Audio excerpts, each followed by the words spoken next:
रन्जन दैमारी हान्जानि एक्स-एनडिएफबि-आ फैगोन उफ्रा बिसायख'थियाव थोंजोङै UPPL खौ मदद खालामगोन होननानै खौरां बिजोंनि गेजेरजों फोरमायथियो। जोङो national democratic front of Bodoland Ranjan Daimary ग्रुपनि जानानै बेखौनो जोङो फोसावनो नागिरदों जे जोङो फैगौ उफ्रा बिसायख'थियाव जोङो थोंजोङै गसाइगाव बियाबनि मानगोनां जिरन बसुमतारी आरो तामुलपुर बियाबनि जलेन दैमारी लोगोसे BJPनि फणिधर तालुकदारखौ जोङो नेशनेल डेमोक्रेटिक फ्रन्ट अफ बर'लेण्डनि RDनि आगोलनि अथरिटि हिसाबै जोङो थोंजोङै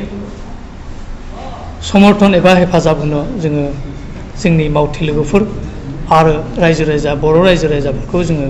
दिनैनि बे माने मा होनोमोन प्रेस मिटनि जुगेदि जों खावलायनो आरो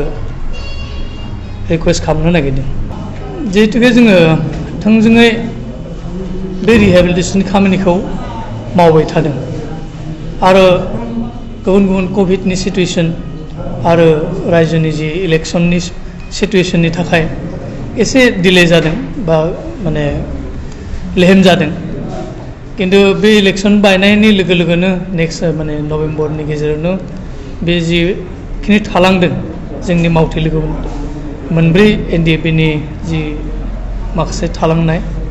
रिहेबिलिटेसन होनो गोनां माने फार्स्ट माबाया आरो 4 लाखसनि जि माने मोनसे स्किम दंमोन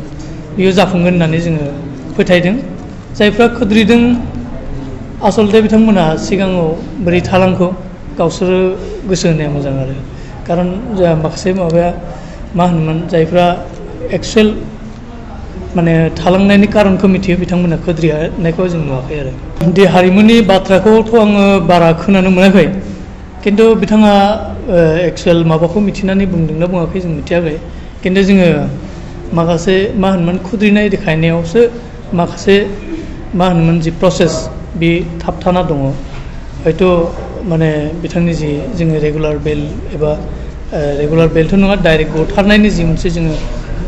आर'ज बिलाइ होदों एबा जोङो मोनसे माबादों बे एडभान्स जादोंमोन दा एसे थाबथादों। बेखौनो जों बुंगोन जे फैगौ समफ्राव जुदि जोङो मोजांनो सावरायनानै जोंनि बे प्रसेसखौ आरो दावगा होनानै जोङो बिथांखौ गहोनो हागोन होननानै आं फोथायदों। आङो फैबाय थानाय बे बिसायख'थियाव जोंनि national democratic front of Bodoland RDनि आगोलनि अथरिटि जानानै गासै जोंनि दोलोनि मावथि लोगो बिथांमोन लोगोसे बर' रायजो राजा बिथांमोनखौ बे फैगौ जि उफ्रा बिसायख'थियाव जि मोनथाम जोंनि बे BTR ओनसोलाव